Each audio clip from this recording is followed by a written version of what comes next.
Hey everyone, welcome to the Mono Report. I am your host Mono, and Ant-Man and the Wasp is now out in theaters. So I hope you guys have all seen it because now I've got a full-on spoiler discussion ready for you guys. We've got a open panel this time. We've got Jarrad here with me. He's gonna be talking with us. How's it going, Jarrad?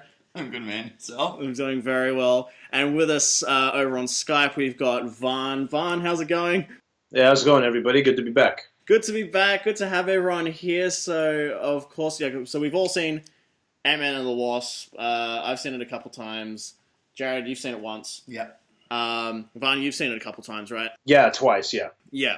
So, I enjoyed it. I thought it was, it was good light humor. It was a good kind of counterpart to Infinity War, where it was like, okay, we had that dark gloominess that came with Infinity War, and we're like, all right, here's just a palate cleanser where you can just have something kind of easy to watch, and you don't have to think about too many things. Yeah, not expecting a whole deal to change the universe or anything. There's definitely some interesting things that happen, but it's not going to completely be like, oh, okay, this is like a game changer for the Marvel universe or anything. So my non-spoiler review, I gave it a 7.5. I felt that was pretty easy for it. It was definitely an enjoyable time. I actually think I might have enjoyed it a little bit more than the first Ant-Man, but I know a lot of people that have said that they enjoy the first Ant-Man more. So I'm sort of with everyone. So I was putting it out to you guys. I'll start with Jarrad.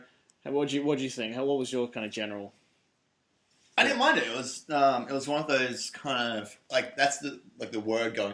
Palate cleanser is the word that's going around in everyone's review, going after having this big giant event to going, here's a small, simple story where it's more, we don't have to save the world's not going to be destroyed, Hydra's not after us, it's, we have to save my wife. Yeah. Type of deal. It's like we have to save a character, which was like the one disappointing concept of I found, like, the concept they're trying to find the original Wasp thing, which was which I keep forgetting her name, and I love her because I love Janet Van Dyne. Or? Michelle, played by Michelle Pfeiffer, who I love from Grease 2. And I will admit on air right now, I love Grease 2. Hey, man, we all like our own things, right? Grease 1 I like, but Grease 2 I'm a fan. Grease 2 has a special place in some hearts. And I reckon it does. I want to find the group of people that are online talking about Grease 2. I want the chat page that I can go Where's to. that Facebook and group? Grease 2 is on it. Everyone's like, F Grease 1. We want Grease 2. We want Grease 2, 3 with Michelle Pfeiffer. Not even thinking of Olivia Newton-John. Not even thinking So of that's automatically I thought when she was in the movie, like, yes. But that was like, that's the one sad note of the movie, the fact that she's in it. Spoilers, they do find her, but it's like the third act. So it's this whole, which I'm hoping when Ant-Man 3 comes out, Ant-Man and the Wasp and, Baby Ant? And Baby Ant, maybe, and Cassie, possibly. Yeah, it's exactly, the concept of Cassie in there too, which was a nice little sport. There was moments in it that I really enjoyed. It was a palate cleanser.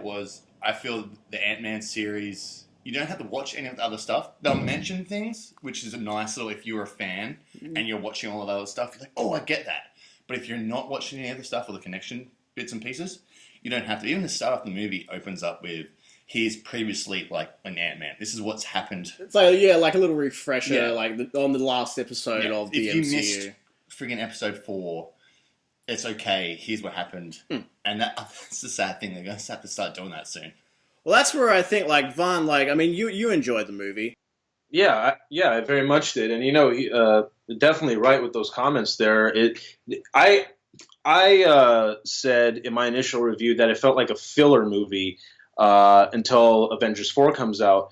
But I would like to add a different, kind of an additional topic on it, which is that they did the same thing I feel Thor Ragnarok did, in the sense that they want, because you're right, John, they came back from Infinity War, it was all dark and gloomy, we ended at a very emotional cliffhanger there. They wanted to get you in a light state of mood again, and they sort of tease it in the end with the post-credit scenes that, hey, look, remember that stuff that happened before? Well, now it's affecting these guys because, spoilers, all three of them, Hank, Hope, and Janet all disappear, and Scott's trapped in the quantum realm. So they're sort of going into this thing like, okay, hey, remember, look at these Ant-Man characters.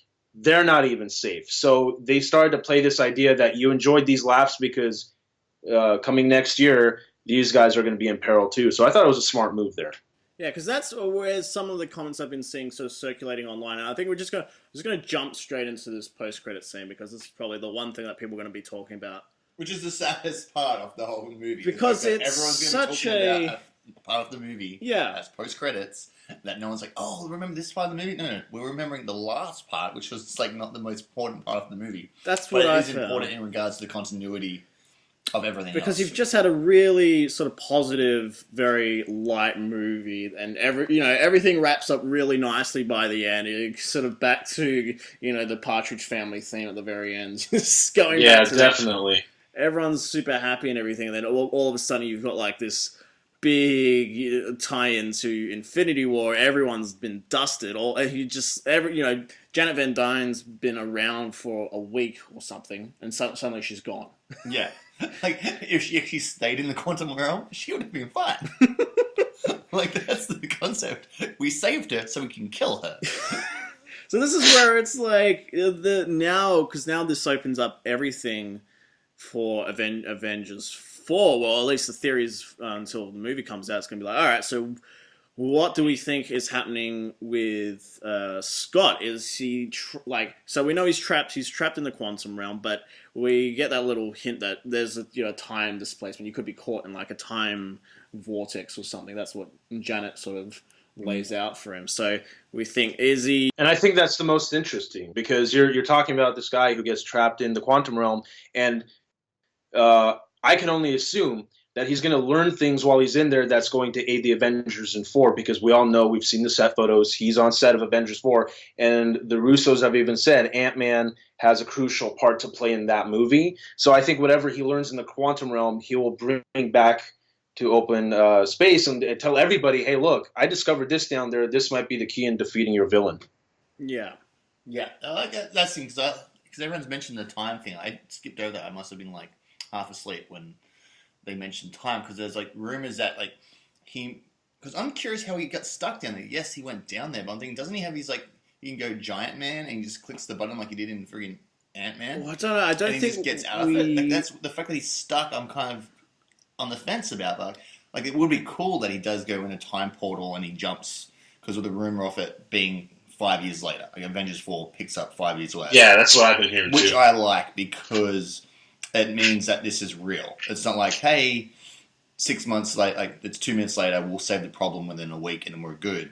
It's 5 years later, these are having an effect. And I look forward to, if that's the case, that like Ant-Man goes through a portal, goes 5 years in the future, and now his daughter, and that's why the recasting of his daughter as an older her, as an older Cassie, and that she's like the new Wasp or the new Ant-Man. Well, that's why I think there's some very deliberate foreshadowing there, because there's a lot of times where Cassie is just like, I know, when I say you need a partner, I'm talking about me. I'm not talking about Hope. So, and I think because in the comics, she's who is she? She's Stature. She's Stature, or she becomes like a version of Ant-Man. Yeah, just a different name, different like sized name. Different size name. And if we've learned anything from the MCU, is that nothing is on accident. Everything has been meticulously planned, and they know where they're going. And the thing that you're mentioning with the post-credit scene, you guys, that you felt that it was a little off, that it was a post-credit scene, I completely agree. Honestly, I think it would have been a more ballsy move, is that you have this whole Partridge Family thing, like you mentioned, John, at the end, but the very last scene of the movie is them being dusted and he's trapped in that quantum realm. Imagining cutting to credits and then your Ant-Man movie ends on a very high stake. Like, that would have been awesome. That would be the whole continuum. But I feel they're going to do that for when we watched it, we went and spoke about how Miss Marvel, or Captain Marvel, is going to do her movie, and they'll do I was really hoping we'd see Hawkeye. I thought Hawkeye was going to be the end credit one, and we see him. Me too. I thought he was going to make a cameo in this. Yeah, we didn't see. I thought that would have been or even like the second end credits. Like, if we're going to talk about credits, like it was just the ant. That would have been huge. Playing the drums, and it was such a punch to the face. My favorite one is like Captain America in Spider-Man. Yeah, like that's my favorite one, where it's like when he's talking about patience. It's like patience. that sometimes you wait around for a while and things don't happen the way you want it to go. That was such a that's a ballsy move, and that was such a slap to everyone waiting around. It also makes sense because you've seen his PSA in the movie when they're in the gym. Yeah. Because so much of the way the post credits are now is very much you get one jokey one and you get one that sets up the next movie. Right? Yeah. So I think it would have just to get everyone else on who was arguing about where Hawkeye was. If you'd shown up instead of the ant one, we don't need the ant one because we know people are gone. Just end it with Hawkeye kind of on the search or something, trying to find Ant-Man, or was trying to locate him. He had a tracker or something. Yeah, on Ant-Man. I just generally want, and I reckon it will happen. I'm hoping it happens because it's gonna be such a sad moment too. Because everyone's coming around on Hawkeye. It's I know we're talking about Ant-Man and the Wasp, but nobody's but the concept of Hawkeye, people were pissed off that he wasn't in Avengers 3. Yeah, I'm you kind of made fun of him in the first one, and then in the second one they try to make him more relevant, but everyone's going, why is this guy important? Who gives a shit about Hawkeye? And all of a sudden you don't have him in the third. I think they're trying to set it up again, and I feel, this is a little Avengers 4 tangent, but I believe the reason he takes on the character of Ronin and he goes on his own is because I feel that his family got dusted too, and I feel that's his stake, that he has to figure out what happened there, and that's what draws him back in from the Accords to help the Avengers. Because what I'd really like to see kind of happen is if Hawkeye has lost his family and he finds out, say they keep Cassie, Cassie doesn't get dusted. She didn't get. He takes her on as his daughter. Well, holy shit, dude. That would be cool. Possibly, he kind of becomes a mentor maybe to Cassie. And imagine that movie, the Hawkeye Cassie movie. This random this is what happened in the 5 years in that time period that we didn't see. When they reset. But people are gonna go, and I'll be honest, I'd go to see that. That'd be so weird and awesome. The Hawkeye movie that no one wants but wants at the same time. Right, because I think it'd be really interesting if they tried an angle where it was Hawkeye, he becomes Ronin or whatever, and then he sees Scott come back, and obviously, he's been where have you been? And then there's that sort of tension between them where he's how come you got to keep your daughter and I lost my daughter, sort of thing, that. He's been her father. Yeah, the whole concept is I've been your daughter's father for the last 5 years. Yeah, I lost my. And it's also kind of a parallel mirroring thing where Hope loses her mom and Cassie loses her dad. It's kind of symmetry if you think about it. Yeah, lost in the quantum realm once. Yeah, once again. So it'd be interesting if it was Cassie is just going to go and try and. Yeah, that's what she's been training for 5 years. I love that we're talking about a movie that hasn't happened, that will never happen. I love that we're writing a movie that's probably never going to happen. Right, this is a great. If Marvel are listening to this, we're supposed to start off with what our thoughts are on Ant-Man. No, this is all part. This is all part of. This is all where it's going. But John, to get back on track about what you're saying.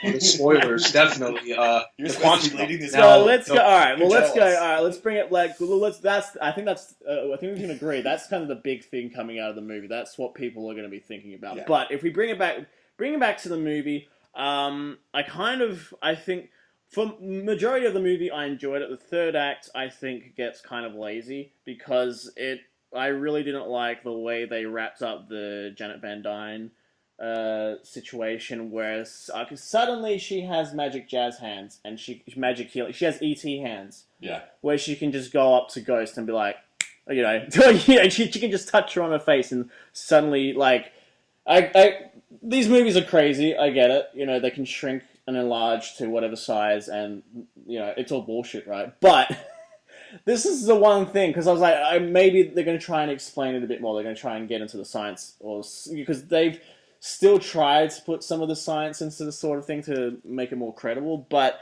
here it's just, Michelle Pfeiffer going, oh, while I was in the quantum realm, some evolutionary things happened. I've evolved in the last 30 years. And now I have ET hands. I don't know, I'm not...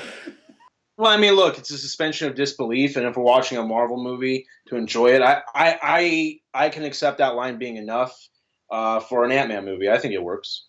Yeah. Yeah, like, I don't mind it. It's kind of like, oh, that's a coincidence. But the fact that she has been in there for 30 years or so, she's absorbed it all. So like, but that concept of like, oh, we could have invented something to release Release it. because that goes back on the end credits thing. Like he goes back into the quantum world to get like with the jar and absorb that energy. I'm like, well, doesn't she have the energy? Does she not have the energy now? Is that why he went in there? Because they're like, well, that's the best. We're going to get all this quantum energy. But I'm like, well, it's very vague. Why don't you just touch her again? Just touch her, and you'll be fine. But Why she we still can't? have the hands. Yeah. She still have the healing hands.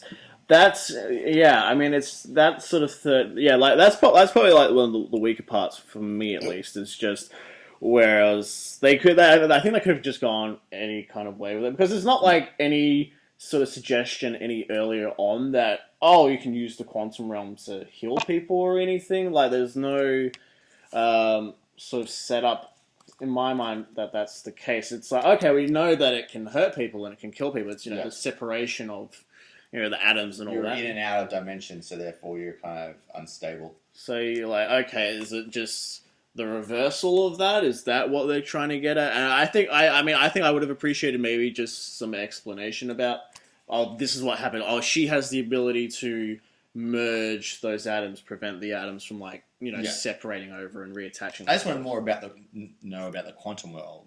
And I think that's the tragedy of the movie. It doesn't have enough time to explain all these things. However, even though if the original Wasp character had to go through that threshold, I feel that Scott being in the quantum realm can sort of redeem that, and he can learn it, and we can watch him learn it, and that's what I'm hoping we get out of Avengers 4.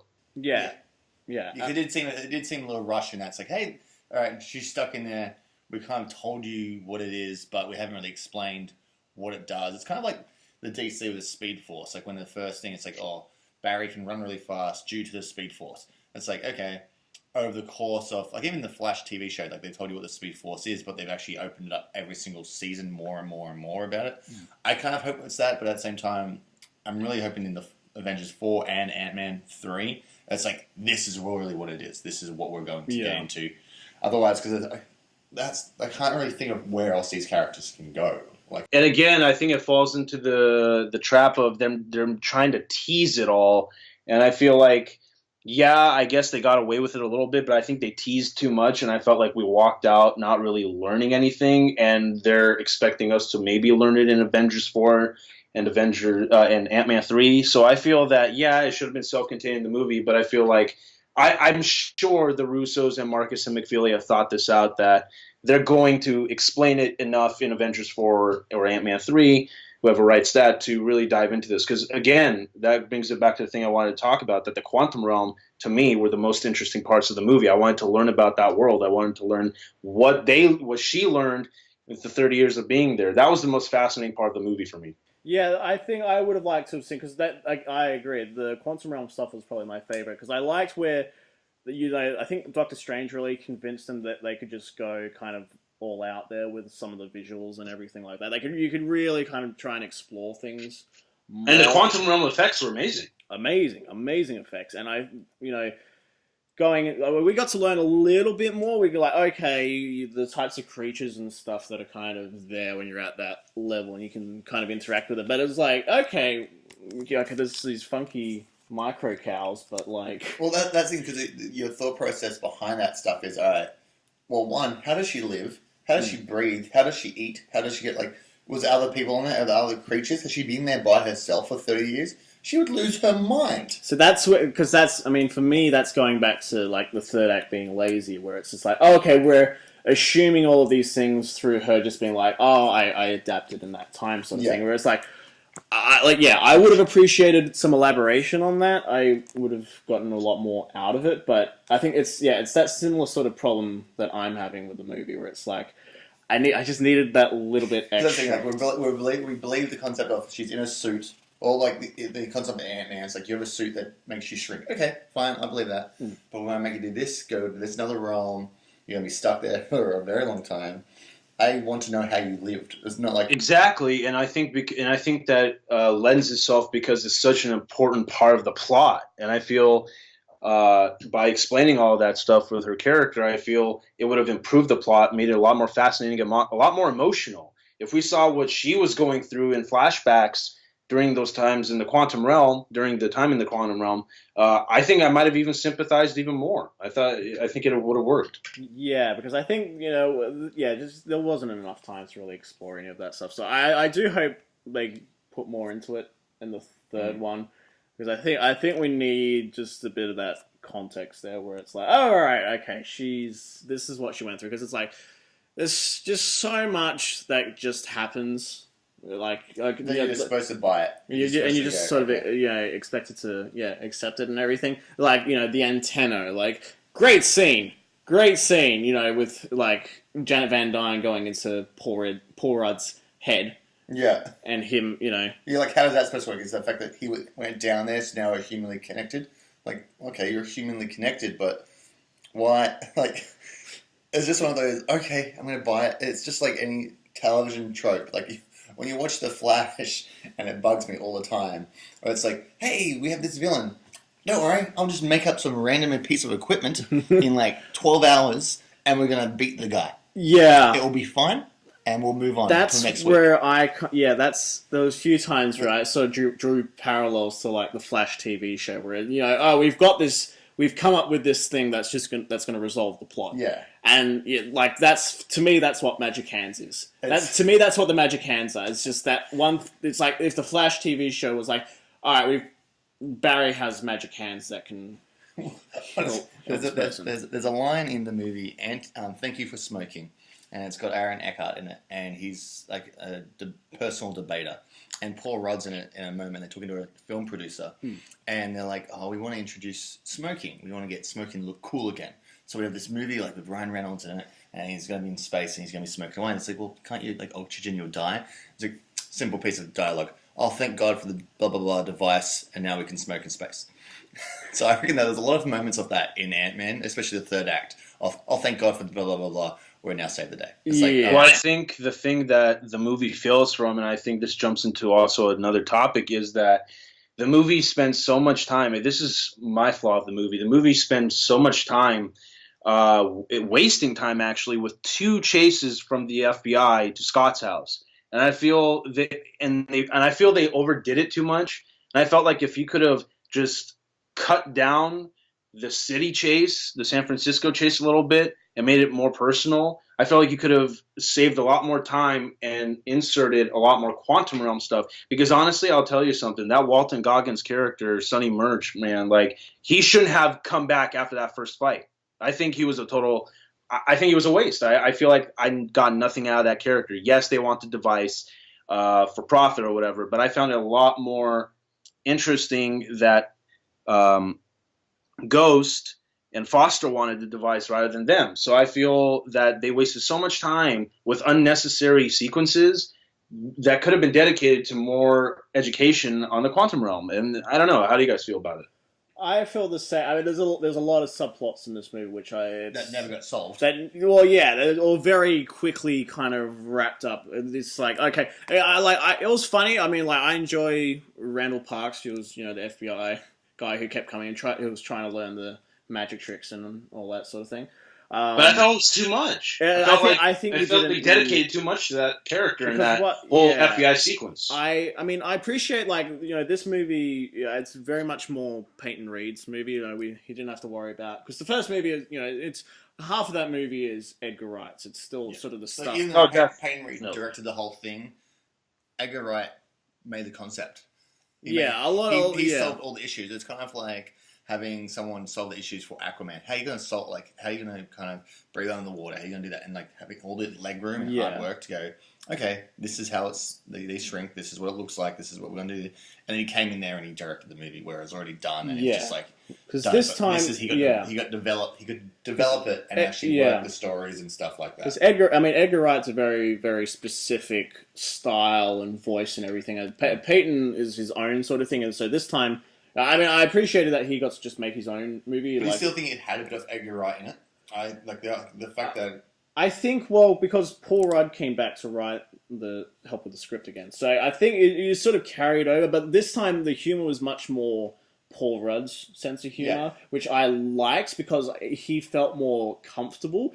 But at the same More time, organic too to the character. much more organic. But at the same time, I just liked how they made him sort of less competent in a way. Because in the first movie, it's like, oh, he was an engineer. He was an engineer. He was a smart guy. He could, he'd managed to do, freeze that vaults and everything, and he could do all this crazy stuff. Yeah, but it made him really stupid. No, not stupid in the sense, but I kind of did like it in a sense, because just because if you're an engineer doesn't mean you're a scientist. No. So I did like a lot of those moments when they're talking all this science talk, and he's us. He's so us in this movie, because it turns around and he's like, I have no idea what you guys are just talking about. I have no idea. Because you as an audience will go, I don't know what you're talking about. I don't know.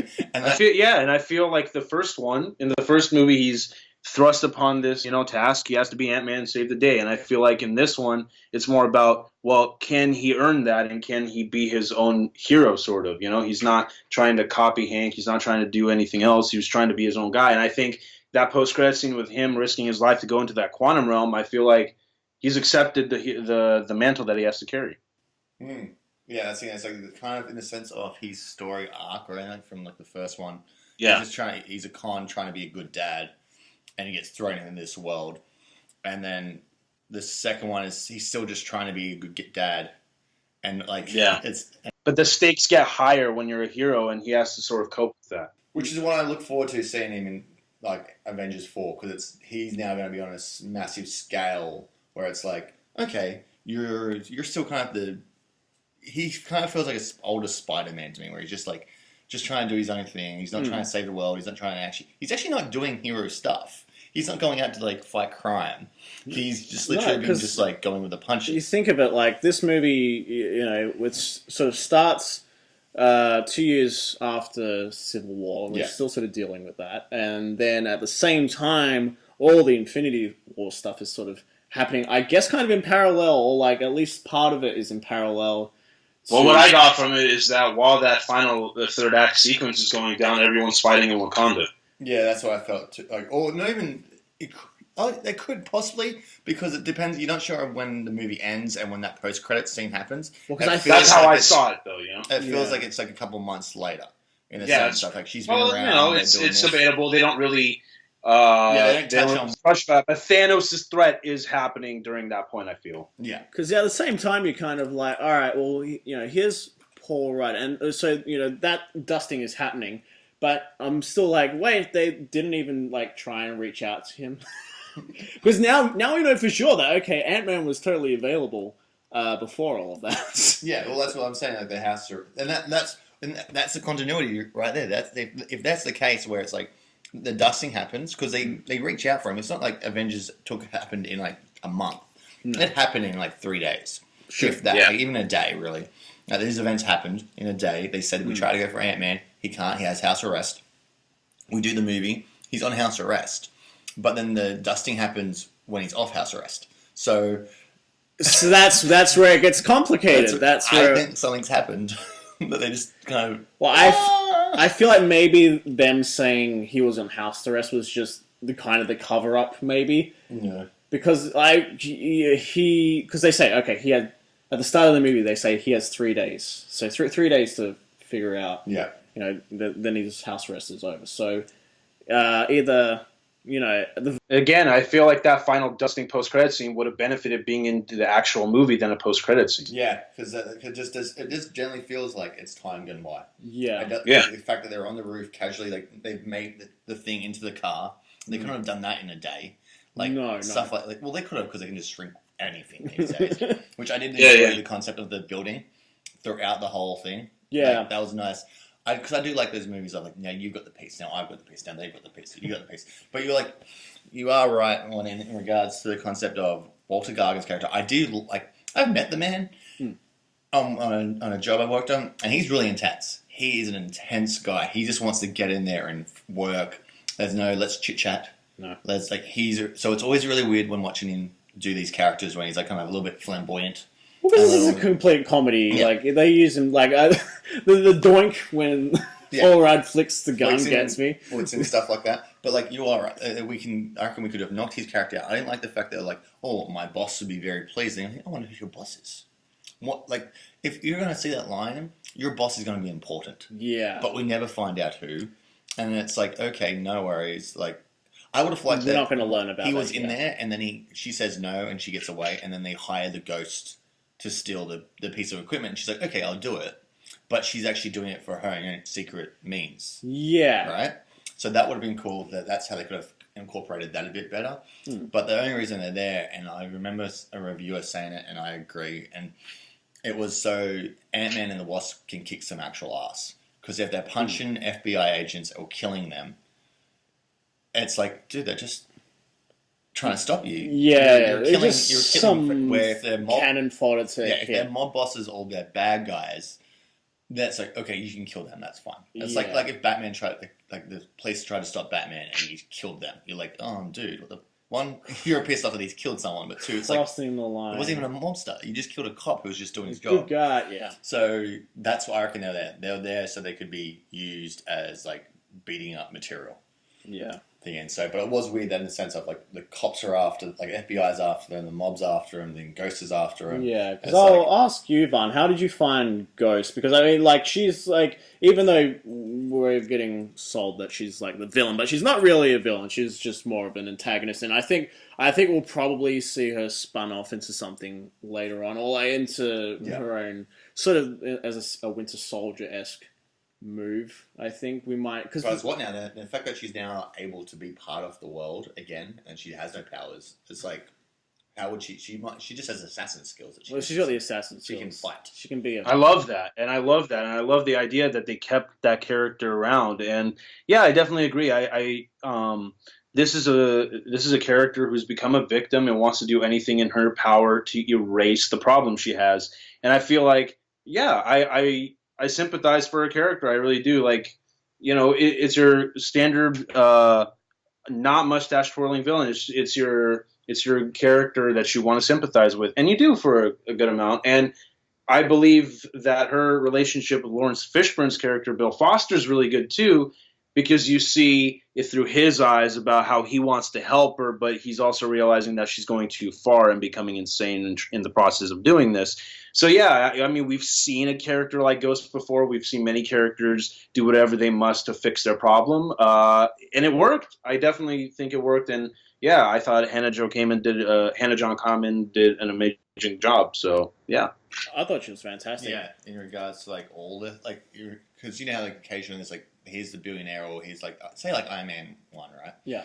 In Iron Man, it's like Robert Downey Jr.'s partner is kind of like, oh yeah, no worries, I want to build a suit. And he builds a suit and he starts wanting to kill everyone. It's like, what? How did the switch just turn? It's same in like Ant-Man. Yeah, it's kind of like you got the Yellow Jacket. Yellow Jacket. And there were moments where they cut out the movie that like the chemical he was using was kind of slowly affecting him and messing with his head, so he's starting to become a bit more crazy. Little bits of explanation, which would have been nice to actually put that. Like people have interviewed and said that's what the case was. But I'm like, well, you got to show that. You can't just make us assume that that's the case. Yeah, exactly. And I've always said it. Look, you can't rely on extended cuts or deleted scenes to inform people on a movie because, unfortunately, the people are going to judge the movie they see in the theater, and I think what you need to establish narrative-wise, you have to put in your movie. Absolutely. My favorite moment in the sense of like Lauren Fishburne being there, he being like Bill Foster, and he's like the former like giant man. Goliath. Yeah, he was Goliath, right? And I like that he was in there and he has this like relationship with Michael Douglas's character, and then they kind of like you go, oh, you're the villain. You're kind of in the show. They reveal that early. Like there's the first scene that he helps him, and then the next scene you see him again, he's like comes out the shadows and like I'm the bad guy. You're like, oh, okay, no worries. But then there's a moment that it's so sincere and so nice that Ghost is like, because she's been dealing with this her whole life, that she just wants it fixed. So it's like someone like if you have cancer. Yeah. You have cancer and someone turns like, if you have to do this you have to kill this person to save yourself, would you? And this guy's like, I know what I'm gonna do. I'm gonna get Cassie. I'm gonna take and has a kid. I'm gonna get her, and then like he says that's too far. Then that's the redeeming part that like well he's not a villain. Yeah. He just wanted to do the right thing and help her, and she went too far, and he saw the failing in that. Yeah. And which is like she's like fine, and like and that's what tells you about the two characters. One, him saying I'm not going to let you do this. to, oh, I'm not going to help you if you do that, and she's like, fine, I'm going to do this instead. Yeah. And it's like, which brings us to the Three Stooges. Which I do enjoy that. I'm glad they brought them back. Yeah. It's a different kind of humor. It's a different type of like they all have. They're different. They're like three guys who aren't the same, but at the same time they kind of bounce off each other so well. They didn't have that much to do except for Michael Pena's character. Yeah. But they still were in it, and I kind of hope. It was like they did what they had to do. They were just there because it's like, well, because Paul Rudd's a funny guy, and you got like this extra kind of comic relief kind of there. But I mean, I did like that they tried to integrate him a bit more into the end. But even though he's just kind of like screaming and everything. In the first one, they're there, and that's why they're there. So I was worried for the second one that they were going to bring him in for like a nice cameo or two, and like because once you start doing all this, like they're not part of the world. They're not part of the whole. You're a superhero. It's just his friends. It's just Ant-Man's friends. And eventually he's getting different friends, and you want to focus on those friends. Yeah. So, but they have him like, hey, we're doing the ex-con security, and the moments. It's really good. Like, I really hope they're in the third one. Like, they're never going to be huge in it. They're going to be like side characters C.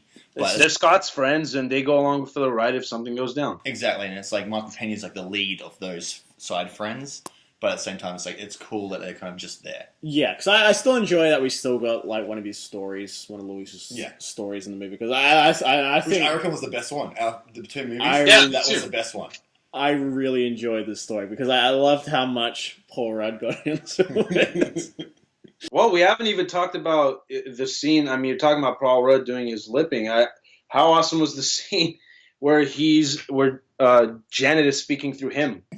That's so Paul Rudd, because you can not but laugh, because you're just like they're all both selling it so well that this is their mother and wife, that he's like, oh, I'm so in love with you, and just this whole I'm just waiting for him to click out. And he's just holding his hand. Yeah. It's like, what's happening? Because he carried it all the way through, and it was still funny. Like, I thought, like, oh, maybe, okay, this is gonna, like, wear out over time. But no. It just kept getting funnier. But it's also a testament to how great of an actor he is, because even though it's funny, you see it in his face that, she is actually speaking through him. Because that's what I found with Paul Rudd in the first movie, because it was like, everyone was kind of a bit like, well, what's Paul Rudd doing in a superhero movie? Paul Rudd doesn't do action superhero movies or whatever. And like even like whenever you'd watch like interviews with him, like for that first Ant-Man, he's like, I don't really know what I'm doing here, but I'm really glad to be a part of this sort of thing. Whereas here, you're like, no, he's all in now. Paul Rudd is like 110%. All in on Ant-Man, which I really like, and you can see it. You can absolutely see it here. It's like no, and I think it's also part of to do with him coming back to write the script. He had more freedom this time. Absolutely, you can just be like, no, I'm gonna handle the comedy. I'm gonna put more of what I'm used to, how I'm used to writing comedy and performing and all that. So I definitely got a lot out of it. That's the it's I find it's a good movie. It's an enjoyable movie, but it's in a sense of like. Probably in 5 years, I'm not going to remember it. I'm not even knowing if, like, it won't be one of my favorite movies of all time, but it will be one of those, if it's on TV, I'm happy to sit down and watch that. Yeah. Yeah, and it's also a great movie to put on in the background. Yeah. Easy background, like, easy date movie. Just as something, that's the thing. It's like, it's not going to be, There's a list. Name 5 of the best Marvel movies that are the easiest date movie. Like, you're going to take it to go on a date. Which 5 movies would you take it to, Marvel-wise? You're you're going to watch Winter Soldier. You're going to be like, all right, I want to pay attention to everything all the fighting and everything that's going on. Whereas it's like, I just want to laugh at Paul Rudd being silly, but... But he was the funniest. I reckon he was one of the funniest in it, where in regards to, what is it, I can never pronounce her name properly. I want to call it Kate from Lost. Kate from Lost, yeah. But Evangeline Lilly. Yeah, right. She's in it, and she kicked ass, and that was my one fear in this movie, because the first one was kind of this whole concept of she's better at you, she's better. Yeah. And everyone got really annoyed. It's like, well, why didn't you just use it? She was really, really good, and we spoke about this thing, and we spoke out that there was a reason why he didn't want his daughter doing this stuff, and like even though she's really good, and everyone watching it was reviewing and going, well, that was just stupid. She was great. She kicked ass all the time. We should have just put her in the suit. It's like, yes, but his wife died, and he didn't want to because he was scared that she would die again because he's off his own personal fear. So I got this Patsy, who's an ex-con, to do it. And that's why.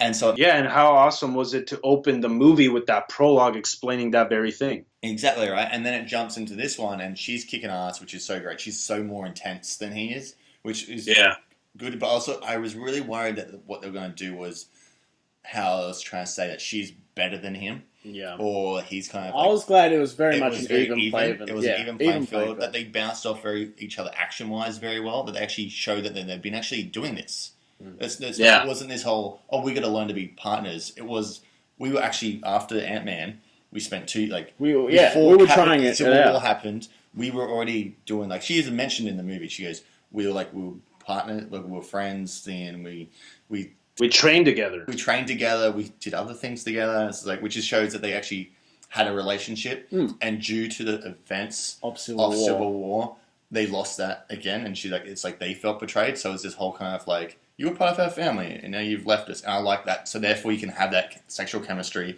or you can have that tension where romantic comedies have, where both characters hate each other but really love each other. Yeah, because I liked this time where, understandably so, she was pissed off with him in the first movie. She thought she should have been the one going into the action. I just didn't trust him. Who is this guy? And then the second one is it's more a girlfriend. Well, this time it's much. This time it's much more. I was very glad that they were no. The movie is all about kind of them being as a team, working as a team, having that family dynamic, which means we have another Marvel movie that's about family. Because Guardians did it last year, but they tried to make it look like it was family. It's family, or it's all family. So as Vin Diesel says, it's all about the family. It's all about the family. So I'm waiting for Vin Diesel. Is that why that's what he's saying? I just heard mumble when he talks. Family. I still love those. I oddly enough like those movies, but hate those movies. And what was more upset that Paul, not Paul Rudd, Brian, you died. Oh, Brian. Paul, yeah. What's Paul's last name? Walker. Friggin' from Fast and the Furious. Paul Walker. Paul Walker, there he is, not Paul Rudd. Paul Walker. When he passed us, I'm that's why I watch the movies. I like those movies because of him. Yeah. And the new one was hey, here's Clint Eastwood's son, who kind of is a typical white guy. Yeah. He was a cop. Well, actually, I'll bring it to, because there's an interesting thing that this movie does, and it's something that Marvel have been doing for a while, and I didn't realize how many actors they were going to do it to. And we get 3 actors where this happens, because we started it out in Ant-Man where we started seeing de-aging tech. We saw the younger Michael Douglas, which I still don't mind. It's it's a little bit, just a touch off. And then we got it again with Robert Downey in Civil War, and that one to me, as I see that one looks a bit off. Just the features still kind of look a bit. It's like someone's photoshopped their head onto someone else's body. Yeah, but this time, because Guardians was a little bit different the way they handled Kurt Russell. That was mostly makeup. Mm-hmm.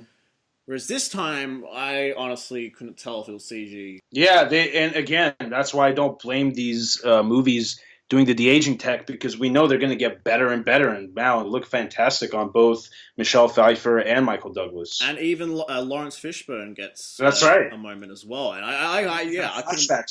I couldn't believe it. So I was just so many times where I was holy crap, okay, this is getting, because what these movies sort of have over, say, Star Wars is, we're still using the actual actors' faces. You're still sculpting the original actor's face. You're just aging it down. Whereas, Tarkin and Rogue One, it's still, you're going off, a deceased actor's face, and you're using a stand-in to mold it on. You're molding it onto the stand-in's face, which is what Terminator tried to do as well with Genesis. They tried to have younger Arnold Schwarzenegger, but they put it on another person's body. They used a stand-in. So I think that's why the Marvel movies are getting it right. Well, we're moving in a better direction, is because they're still using the actual actors. It's a reference point, and then they have photos of them younger, and then you can meld the two, and that's how you do it. Yeah, you need the body in a sense. Like it's kind of like when you remember watching Captain America, the first Avenger, and it's like they had Chris Evans as a tiny person, where they actually just got a dub like a jockey. They put a jockey in there. He did every single action. Then they put Chris Evans in there and used his face. So it's like that.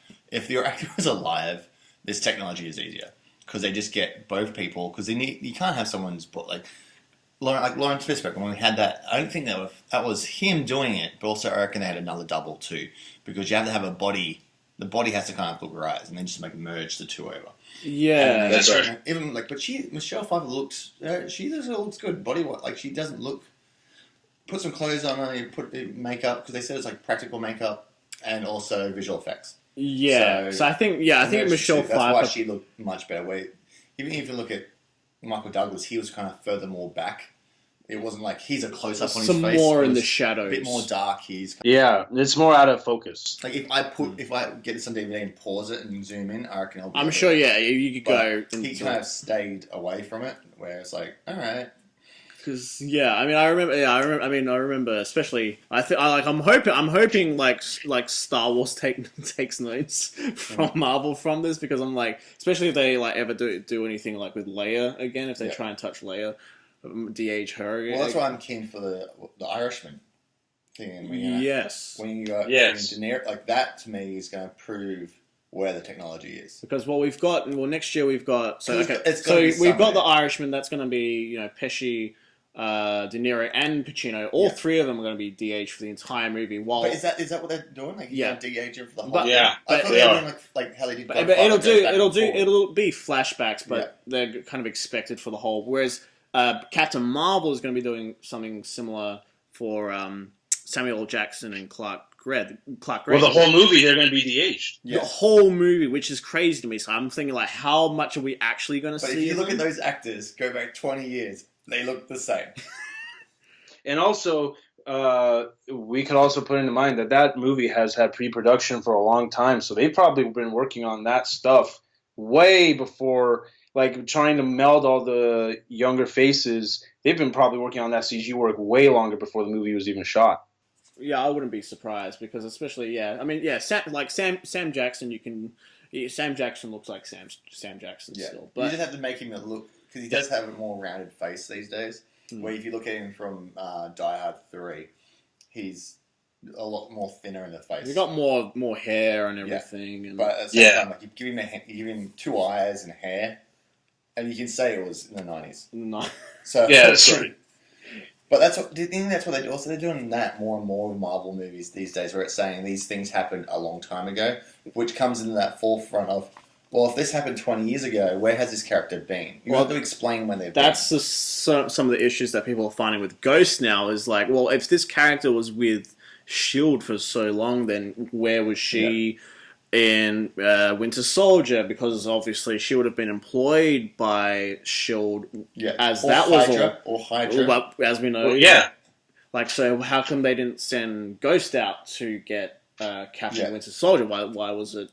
Why did they go with Why would they go with a Winter Soldier? So I think you're gonna as the universe keeps continuing, we're gonna run into more of these problems.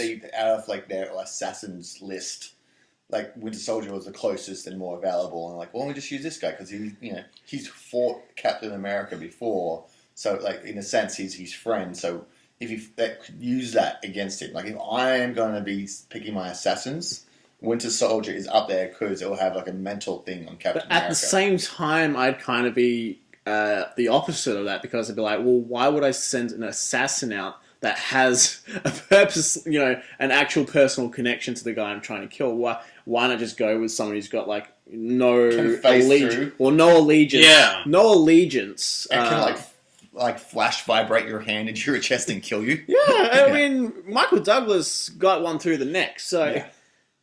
I mean, so I think, do you agree, Vahn? I mean, but again, that falls into us writing plots about movies that don't exist. I mean, it's these plot points that unfortunately carry over. But, there's so much they can do with those characters, with Foster and Ghost in the future. And I'm hoping, and I full-heartedly trust Marvel at this point, because they've actually done a good job throughout the years trying to cover up plot holes and improve on them. So I feel like whatever they do with those two characters in the future, at least the cover up for the plot hole or the expansion of them and Shield at one point is going to be justifiable, and I'm very much looking forward to that. Oh, definitely. And so it definitely falls into that concept of like the end tag for Iron Man, where it's like Nick Fury's like, "Oh, do you think you're the only superhero in the universe? You just fall into a much larger like." And everyone's like, "Oh, that's what he's talking about, Captain Marvel." I'm like, "Yeah, he's probably talking about other things as well." But like Everybody. that key end credits thing is like it's a bigger universe than you thought it was. Like you're just in a world that you're in your own world, but there's a much larger picture. Definitely. Well, yeah, so I'll bring it now. So, we've had Ant-Man and the Wasp, but yeah, we all agree it's kind of like just easily kind of digestible. It was a fun popcorn summer movie that was a filler until Avengers 4 comes out. And look, I'm okay with that. I had a great time. So what would, I guess now we'll go, like, if, we're going to get an Ant-Man 3. What do we want to see kind of come from an Ant-Man 3? Do you want to see like more Goliath, more like Lawrence Fishburne showing up, more of that sort of side of things explored? Because I mean, I could take a whole movie if they decide to go a whole movie set in the quantum realm. I'd be totally okay with that. But like, if I think we want to see, we've got this development happening with Cassie where I don't know if we're gonna stick with this older actress that we've got supposedly for Avengers 4, or if we're gonna go back. Yeah, that's what we're kind of talking about at the end of the movie. Like the fact that if they do jump 5 years into Avengers 4 and they fix the problems that happen, when do we go back? Is it going to go back to seconds after Avengers 3, or is it going to stay in this world of 5 years? Well, if I'm making the movie, I'd actually keep it in the future. And I think the way in my opinion, if I'm writing the movie, I'd open the movie with Hank dead or dying. Because we have to have a moment where Scott has to come into his own, and he can't rely on anybody to keep helping him. He's got to be his own hero. He's got to be his own person. So if you're going to go with that supposed thread of Cassie and her dad teaming up, then he has to be his own person so he can mentor his child. And I feel like with Hank out of the picture, it also motivates Hope to be her own person because she can't rely on her dad to fix the problems anymore. They both have to do it, and I want to see that step, the next step in their saga. And I feel like the only way to do that is that you have to face them with this trauma or whatever you throw at them, and it has to have a stake. It has to be, we can't rely on Hank Pym to save our asses anymore. If we're in trouble, we better figure this shit out. So I feel like logically that's where you go. I mean, I'd still like to see Hank Pym interact with Tony Stark, have that sort of come back and be face to face with another Stark again after all this time apart, and see, okay, well maybe. Well, he doesn't have to die in the beginning of the movie, but I'm saying like that. I think that would be a logical and understanding motivation to make the characters come into their own. I agree. Well, would you have it like would you have Ant-Man 3 that Hank Pym dies, or in like at the end of like Avengers 4 or something like that? Ant-Man 3, because you're right. I wouldn't like to see him die in the beginning of the movie, but let's say they're fighting, something goes down, he gets shot or he gets injured somehow, and they can't do anything about it. It's one of the it's the Star Trek Into Darkness thing where Pike dies and Kirk has to come into his own. It's the same thing here.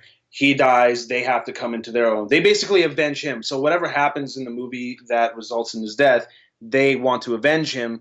But the whole plot of that movie would be, are they ready for this? And they have to come into their own and realize, we have no choice but to be ready. So I feel that's the most logical way you go. Yeah, I can sort of see that. And I think we'll probably see Janet kind of take over the role that Hank Pym has, where she's kind of the head, scientist behind all this. Because, I mean, she knows everything that he does, but more. She's had that time in the quantum realm or anything, so she's got that connection and she can work those algorithms and everything. So I wouldn't be surprised if we see her kind of be more of a, again, keeping that figure there for Hope.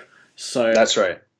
But I feel like what I was saying with Hank's death, yes, of course, it would have an effect on Hope and Janet because they're blood and relative. But I think Hank's death would be more suited towards Scott's plot and arc because he's the whole reason he became the Ant-Man in the first place in the first movie. Absolutely, yeah. Yeah, in that sense of like, because it's like what I was saying before, how like you haven't really seen Scott kind of do superhero things. Like he's going out to save the day, or he has his own kind of villain. Like he doesn't. None of these films he's had no like. It's not his villain. They're all like attached to Hank yeah. Pym. His story has kind of he's only been dragged into every single adventure. He's been dragged into it. It's not him taking the lead on. Oh, I want to stop this guy. Or I want to stop this event. Or I'm going to go out and save bystanders on the street. It's very much I'm with my family. Oh, I'm going to steal this suit, and then I'm drawn into your world, and I'm going to help you. And then the second, it's like Civil War. Cap's like, can you help us out, please? And then, okay, cool, I'll go and help you. And then I get screwed over. And then in the Ant-Man and Wasp, it's, hey, I have these dreams, and they're like, we don't want anything to do with you, but we now need you, so you help us, and this is the adventure you're going to go on. So I agree. In the third one, it's like, I would really like to see him kind of take more center stage. And step up and put himself out there and become the hero that he's meant to be. Yeah, and I see he's actually going out to save the world, and they're kind of teaching him to be his own man. And I'll be torn between, because I reckon I agree that he should die, Hank should die, at least in the end of the first act, which leads us into the movie, or That's right. At the end of the second act, that leads to, like, they have this whole moment of, like, oh, okay, we're all good, we've been training, just to get them all kind of, so you have more Michelle Pfeiffer there, and you have and Michael Douglas, and they're all kind of being a big family. We see this for the whole thing, and he's also, like, he's trying to save, like, Scott's trying to help his daughter, and he doesn't know how to do it, and Hank's trying, well, this is how I taught my daughter, and this is what I did.